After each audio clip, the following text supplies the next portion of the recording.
Bonjour. Avec l'Académie des formateurs de ProtectUp, je rencontre souvent des gens qui veulent ou sont déjà formateurs dans un domaine de la santé-sécurité au travail. Ils s'interrogent sur les autres formations qu'ils pourraient aborder. Je vous propose donc dans cette vidéo de faire un petit tour d'horizon de tout ce qu'il est possible d'enseigner en lien avec ce domaine. Avant de commencer, une précision très importante. En France, il est incontournable pour l'organisme de formation de pouvoir justifier de la compétence de son formateur, eu égard à la thématique qu'il enseigne. Cette justification peut se faire de mille façons, comme avec une expérience professionnelle passée ou présente en lien avec le domaine, ou le suivi d'une formation de formateur. Alors, qu'est-ce qu'il existe comme formation dans le champ de la santé-sécurité au travail ? Pour faciliter les explications, je vais me permettre de séparer celles-ci en deux groupes de manière tout à fait arbitraire.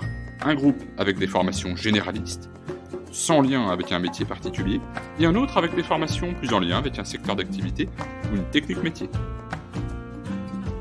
Pour mes formations adressées à un public généraliste, il existe les formations SST, sauveteur secouriste du travail, les formations incendie, et les formations gestes et posture ou prévention des risques liés à l'activité physique.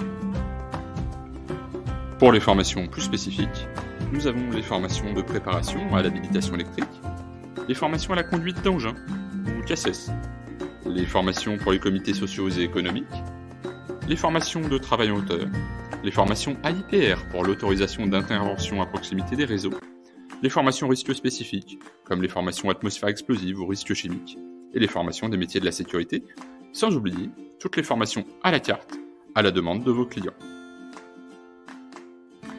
En tant que formateur, ce que vous devez viser sont sans doute les formations qui vous apporteront une récurrence d'intervention, celle que j'ai nommée généraliste. Partir à la chasse avec une seule flèche peut être présomptueux. Si vous avez déjà l'opportunité de former suffisamment avec une seule thématique, ne négligez pas pour autant le caractère redondant, répétitif, qui vous amènera sans doute une lassitude à terme. Et un formateur qui se lasse, c'est trop souvent un formateur qui lasse, encore plus quand ces formations ont souvent une durée courte. L'animation de ces formations vous permettra d'avoir un fond de roulement.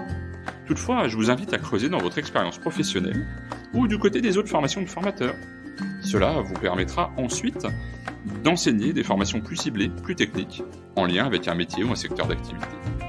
L'animation de ces formations vous permettra de valoriser davantage la prestation, mais aussi de vous démarquer face à la concurrence. Si vous avez aimé cette vidéo, je vous invite à suivre la prochaine, qui répondra à la question « Comment puis-je animer une nouvelle formation du domaine de la santé-sécurité au travail, tout en justifiant de ma compétence ?» Merci, et à bientôt avec l'Académie des formateurs de ProtectUp.